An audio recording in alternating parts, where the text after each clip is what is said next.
Hi,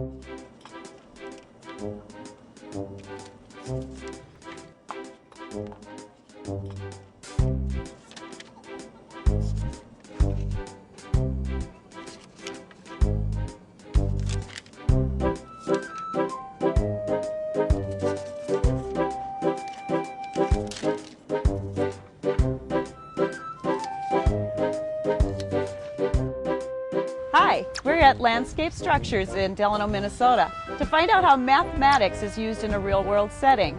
Landscape Structures makes playground equipment for all kinds of kids all over the world.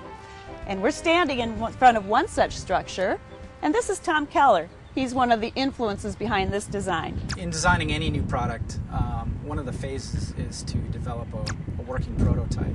Okay. And so while this in particular is not a working prototype because there isn't climbing handholds or footholds on here, it's still a visual representation of what the final product will be. So Tom, how does a play structure get created? What are the first steps in the process? Let's go inside and I'll show you how it happens. All right, let's do that. Let's go through here. All right, so now we're in the design lab at Landscape Structures, and Tom's going to tell us about how a product gets created in his imagination, and then how does it get on paper and into these models? So typically how I start a project or working on a concept for a new play element or design is to do concept sketches. Oh, okay. And so with something like the Mobius that we looked at, I'll do 50, sometimes 75, maybe even 100 different sketches. And I've got reams of these books. And you have to know something about scale in order to do these drawings, correct? Absolutely. And it's easy with the graph paper because I typically work in 1/10 scale just because it works well with 8.5 by 11 paper. And the grid markings are on there, and I can just immediately know that to scale, that's 12.5 inches. Because at 1/10, if it's 1 1/4 inches, that calculates to 12.5. What do you do after you make a sketch of the product? Right. So after I do sketches, then a lot of times I like to go to a 10th scale model. And again, 10th scale just seems to work for us because it's compact enough and yet large enough to be easily readable. This is what's called Inspiration Park, and this again is a 10th scale model, and it's only a portion of what the playground ended up being. When you say a 10th scale model, what does that mean? Well, so all of these components that are shown here are 1/10 the scale of an actual part. And okay. so if this first deck height is, let's say it's 1 inch, that would equate to 10 inches. Okay. And so, and you can do that throughout this entire playground. So you needed to learn about scale factors as you prepared for this career, and measurement, of course, right? Absolutely. So Tom, we were talking about the Mobius earlier.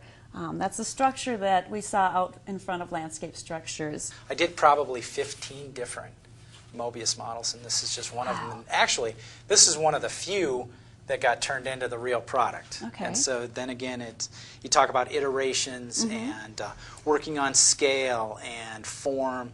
These are a couple of the models. This was a very early concept. Oh, I see. It's really different from this one. Yeah, so that started out as being multiple forms of sheet aluminum. Again, that's what we looked at outside. Tom, you mentioned the word iteration. What does that mean when I'm looking at this structure?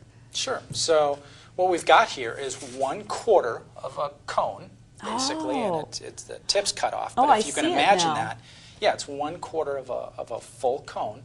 You're talking about the outside shell, for instance, of the cone, not a correct. slice of the cone, That's right? Correct. That's correct. So if you take this as a conical form and you divide it into 4 equal segments, then that's what each chip represents. Okay. So what's the iteration part?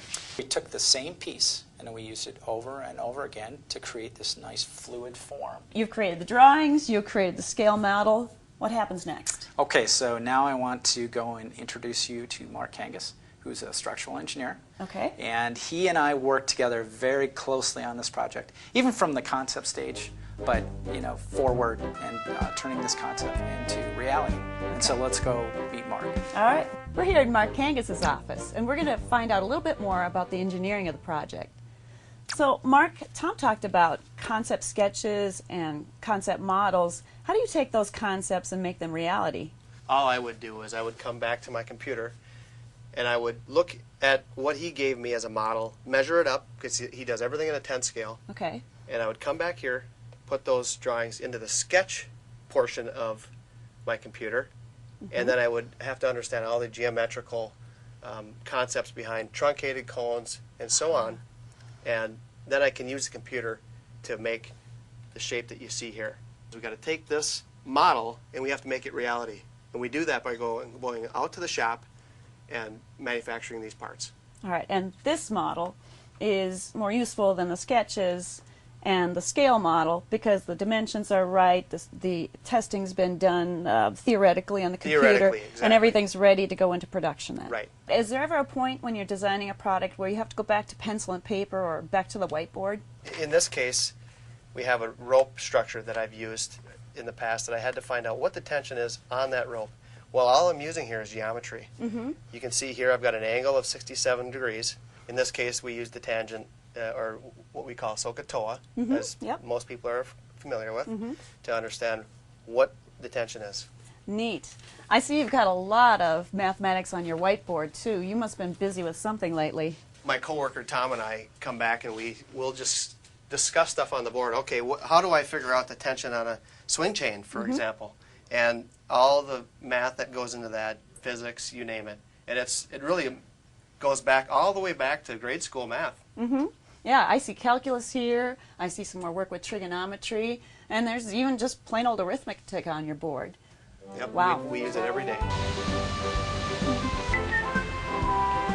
Mary Jo, we came down to the bender that we use to actually form the edges of the parts on these cones. Okay, so we're in one of your manufacturing buildings, right? Exactly. Okay. Now what happens here? You've got a piece of equipment. What is this? This is the edge of the Mobius piece that you saw, the cone. Oh, yeah. Edge of the cone. Okay. Is this machine computer driven? Yes, it is. What I'll do is I'll take my part and I'll give it to the manufacturing engineer down here. Okay. He'll take that, he'll put it into his computer, Okay. and then he'll take a flat piece of pipe or a straight piece of pipe, put it into one end of this machine, and it bends it to the exact radius that we need. Here's the actual cone piece that we get in from an outside vendor.